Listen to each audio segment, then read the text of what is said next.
একটা বিশেষ সম্প্রদায়কে বার্তা দিচ্ছেন হিজাব পরে। হিজাবটা নিয়েছেন এবং এইভাবে আমি পোস্ট করব একটু পরে সোশ্যাল মিডিয়ায়, আপনারা ভালো করে দেখবেন। ওটা হিজাবটা তিনি নিয়েছেন, হিজাবটা এরকম করে অতীন ঘোষ সাহায্য করছিল, আমি দেখেছি এরকম করে নিয়ে এইখানে কানের সাইড দিয়ে ঢুকিয়ে তিনি আজকে পুজো উদ্বোধন করেছেন। সরাসরি হিন্দু আস্থা, হিন্দু রীতিনীতি পরম্পরাতে আঘাত। পিতৃপক্ষে আজকে শেষ দিন, হিন্দুরা যাদের পিতামাতা গত হয়েছেন তারা পিণ্ডদান করেন, তাদের কালাসুচ থেকে মুক্তি পান। আজকে এখানে কোনো হয় না, কয়েক ঘন্টা অপেক্ষা করে আগামীকাল একদম পুরো প্ল্যান রয়েছে। যেহেতু হিন্দুরা বিভক্ত, হিন্দুরা ভোট দিতে যান না, মানে সবাই ভোট দিতে গেলেও অনেকে অনেকভাবে ভোট দেন, ভাগ করেন। একটা বিশেষ মেসেজ তিনি 32-33% ভোটারকে দিচ্ছেন যে আমি কমপ্লিটলি সেকুলার, আমি নাস্তিক, নাস্তিক নয়, আমি প্রো মুসলিম লীগ। একটা clear message to consolidate her vote bank. দাদা, আপনি যে কথা বলেছেন, মুখ্যমন্ত্রী যে বেশ বললেন, এটা আবার উনি যুক্তি দিচ্ছে যে বৃষ্টি পড়ছিল, শরীর খারাপ, সেই যুক্তি তিনি দিচ্ছিলেন। এটা কি কৌশলে দুই ধর্মের মানুষকে খুশি করার জন্য তার এই একদম মেসেজ ক্লিয়ার?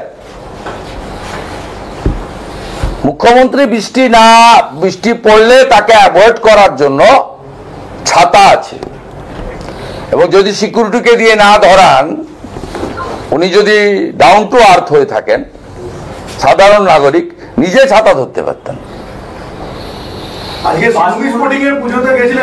ব্যবস্থা আছে, বৃষ্টিতে যদি কেউ ভিজতে না চায়, নিশ্চিতভাবে ওনার অনেক বয়স হয়েছে, ওনার শরীর সমস্যা থাকতে পারে, তারপরে এই বৃষ্টিতে ভেজা উচিত নয়, ওনাকে লাগাতার কাঁচি নিয়ে ঘুরতে হবে। তা স্বাভাবিকভাবে তার জন্য হিজাব পরার দরকার ছিল না।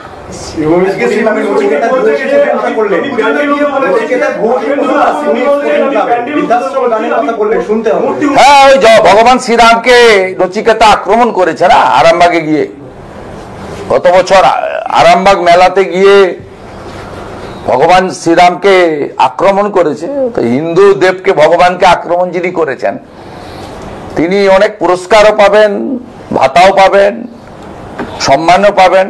মুখ্যমন্ত্রী খুশি, কারণ মুখ্যমন্ত্রী প্রকাশ্যে মাইক ধরে বলেন আরএসএস, বিশ্ব হিন্দু পরিষদ, বজরং দল এরা জঙ্গিবাদী, এরা দাঙ্গা লাগায়, হিন্দু ধর্মকে গন্ধা ধর্ম, মহাকুম্ভকে মৃত্যুকুম্ভ। 22শে জানুয়ারি 2024 রাম মন্দির উদ্বোধনের দিন পার্ক সার্কাসে মিছিল করেন, সংহতি মিছিল। তা স্বাভাবিকভাবে নচিকেতাকে উনি উৎসাহিত, অনুপ্রাণিত করবে।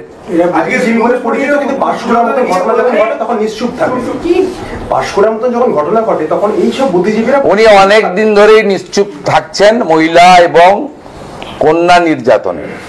সেটা কবে থেকে? কারণ অভয়া ঘটনার পরে তিনি বলেছিলেন যে বাবা মা চাইলে তো আমি 10 লাখ দিতেই পারি। তারপর থেকে যতগুলো ঘটনা ঘটেছে, বিশেষ করে কসবা ল কলেজ এবং পাঁশকুড়া হসপিটালে, আজকে মহিলা কমিশন গেছিল, যে তথ্যগুলো সামনে এসেছে ভয়ঙ্কর তথ্য, এসব ব্যাপারে উনি চুপ থাকবেন। উনি অত্যন্ত ভাবিত, প্রধানমন্ত্রী তো হতে পারলেন না, আর জীবনে এই দশায় আর জীবদ্দশায় হতেও পারবেন না। তিনি উত্তরপ্রদেশ মণিপুর নিয়ে খুব ভাবেন বলেন, কিন্তু এগুলো নিয়ে তাকে সাইলেন্ট থাকতে হয়। দাদা, পাঁশকুড়া হাসপাতালে যে অভিযুক্ত জাহির আব্বাস এর আগেও ধর্ষণ কাণ্ডে জেল কেটেছে, তাহলে কি রাজনৈতিক কোনো মদত রয়েছে তার জন্য এই ধরনের অসামাজিক কাজ করে বেড়ায় হাসপাতাল চত্বরে? এ তো প্রমাণিত। এখানে কি নাম সঞ্জয় নাকি, তার বিরুদ্ধেও তো একাধিক অভিযোগ আগে ছিল। প্রত্যেকটা লোকের তো শাহজাহানের নামে কত অভিযোগ ছিল। আরো ভালো ভালো খবর দেখতে সাবস্ক্রাইব করুন বাংলা হান্টের ইউটিউব চ্যানেল। বাংলা হান্টের আরো খবর দেখতে নজর রাখুন। বাংলা খবর মানেই বাংলা হান্ট।